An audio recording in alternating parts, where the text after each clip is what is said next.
नाइसस finance services company limited, जी हाँ, ये company, इसका आईपीओ बाजार में खुला है और खुलने की तैयारी में है। और इस पर करते हैं हम टॉप मैनेजमेंट से मुलाकात। पहले बता दूं आपको, कंपनी ट्रांजैक्शन एडवाइजरी करने का कारोबार करती है और कंपनी की subsidiary real estate, urban infrastructure fund और एसेट मैनेजमेंट का कारोबार करती है।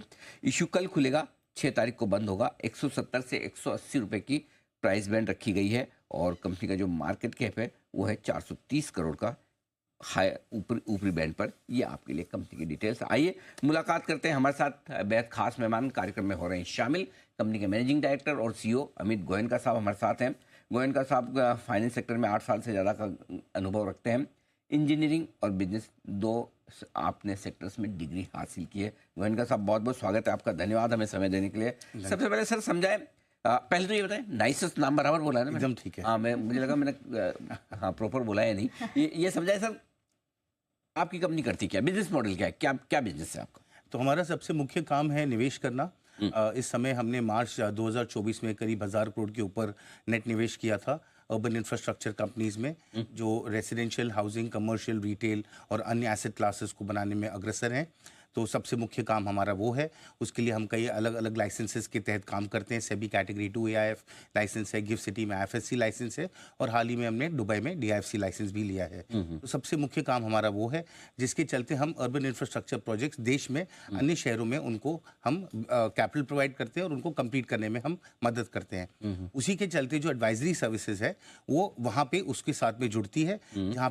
जहाँ पे निवेश हुआ है उसके साथ कई अलग अलग अपॉर्चुनिटीज मिलती है। यहाँ पे कई अतिरिक्त लैंड है, उसको बेचना है, तो जॉइंट वेंचर्स कराने हैं, एडिशनल इक्विटी पानी है, या उसको कैपिटल रीस्ट्रक्चरिंग कराना है। तो ये ट्विन मॉडल चलता है हमारे निवेश के साथ में, एडवाइजरी सर्विसेज का और निवेश का। Investment plus advisory. चलिए, इन्वेस्टमेंट पे फिर मैं थोड़ा आपसे और जानता हूँ।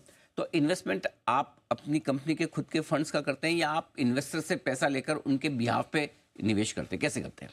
खैर, हमको एज अ फंड मैनेजर अपना खुद का निवेश तो डालना ही होता है। राइट। और हम इस समय हमने तकरीबन 40 करोड़ अपने खुद के हमारे अन्य फंड्स में निवेश कर रखे हैं, जो सेबी के मिनिमम लिमिट से कहीं ज़्यादा है। अगर ज़्यादा करके जो पूंजी है वो हमारे देश के अन्य दिग्गज जो इन्वेस्टर्स हैं, फैमिली ऑफिसेज हैं, इंस्टीट्यूशंस हैं, वहाँ से एकत्रित करके हमने अलग अलग फंड पूल्स में उसको डिप्लॉय कर रखा है। तो आपके जैसा कारोबार करने वाली कोई और लिस्टेड कंपनियां हैं आपकी? सर, हमारे हिसाब से ये, ऑफ कोर्स मेरे हिसाब से तो ये फर्स्ट लिस्टेड कंपनी होगी जो प्राइवेट कैपिटल मैनेज करती है, एआई फंड मैनेज करती है। मगर मेरे हिसाब से अगर हम देखें तो बैंक्स लिस्ट हो चुकी है, म्यूचुअल फंड लिस्ट हो चुके हैं। अब ये जो तीसरा दौर चल रहा है जहाँ पे हमारे जैसे प्राइवेट मैनेजर्स लिस्ट होंगे, तो ये पूरा का पूरा जो समावेश है कैपिटल मैनेजमेंट का, अब ये पब्लिक डोमेन में आता दिखता है। तो एआईएफ के जरिए दूसरे इन्वेस्टमेंट्स को मैनेज करने वाली कंपनियां अब लिस्ट होने की तैयारी, तो आपकी अपनी तरह की एक पहली कंपनी होगी, ये कह सकते हैं। 101 करोड़ का आपका फ्रेश इशू है, राइट? क्या करेंगे सर इस पैसे का? सर, इसका 3 भाग कर रखे हैं। पहले जो भाग है, जो हमको अतिरिक्त लाइसेंसेस लेना है, हमको गिफ्ट सिटी में अतिरिक्त लाइसेंस लेना है, हमको डीआईएफसी में लाइसेंस लेना है। इस तरह के लाइसेंस सर? तो हम कैटेगरी 2 लाइसेंस लेते हैं। जैसे हम विदेशी मुद्रा लेते हैं गिफ्ट सिटी से, तो हमको वहाँ पे IFSC, international financial services authority से अप्लाई करके लाइसेंस लेना होता है। तो उसमें काफ़ी अच्छा खासा निवेश लगता है। वैसे अगर हम डीआईएफसी में लाइसेंस लेंगे तो उसमें वहाँ भी अच्छा खासा निवेश लगता है, बिकॉज वहाँ पे जो मिडल ईस्ट और यूरोप के इन्वेस्टर्स हैं वो डीआईएफसी में बैठे हैं और वहीं से आना चाहते हैं भारत में। तो वैसे ही हमको मॉरिशस और अन्य शहरों में हमको लाइसेंसेस लेने होंगे, वहाँ पे लोग बिठाने होंगे, सब्सटेंसेस क्रिएट करना होगा, ताकि जो नेक्स्ट $1 बिलियन की हमारी जो जर्नी रहेगी वो विदेशी मुद्रा और देशी मुद्रा दोनों को का समावेश करके हम अपना जर्नी चार्ट कर पाएंगे। तो आपको कमाई 2 तरीके से होती है। हाँ जी। एक, आप जो भी इन्वेस्टमेंट कर रहे हैं उस पर आपका जो पैसा बन रहा है। हाँ जी। दूसरा, आप जो भी अपने क्लाइंट्स को एडवाइस कर रहे हैं उनसे जो फीस ले रहे हैं। हाँ जी। तो आपका जो रेवेन्यू है 42 करोड़ का, उसमें क्या बाइफर्केशन है, कितना आपका किस सेगमेंट से आता है और आगे ये किस तरह का बिजनेस रहेगा? तो आप देखेंगे कि तकरीबन 70% जो रेवेन्यू रहा है वो एडवाइजरी का रहा है और पिछले साल मार्च में, और 30% जो है वो फंड मैनेजमेंट से रहा है, जहाँ हमारी रिकरिंग फी है ये। तो अगर मैंने 1000 करोड़ पिछले साल लगाए और अगर वो दुगना हो रहा है या चौगुना हो रहा है, तो उसका 1.5 से 2% मुझे वो सालाना मिलता रहेगा। वो मेरा एसेट मैनेजमेंट फी है। तो तकरीबन 1/3 हिस्सा वहाँ से आता है। ये बढ़ता हुआ तकरीबन 40% तक मेरे को जाते दिखता है अगले साल 2 साल में।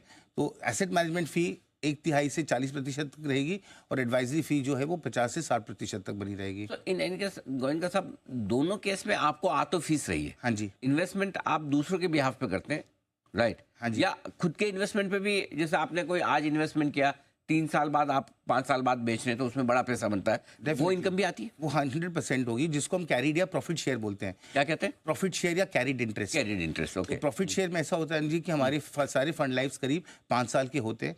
तो जिससे मैंने अगर 100 रुपए के फंड में मेरा 2 रुपया लगा हुआ है, 20 या मेरा 2 रुपया 2% लगा या 5 रुपया लगा, 5% से ज़्यादा ही लगाते हैं हम।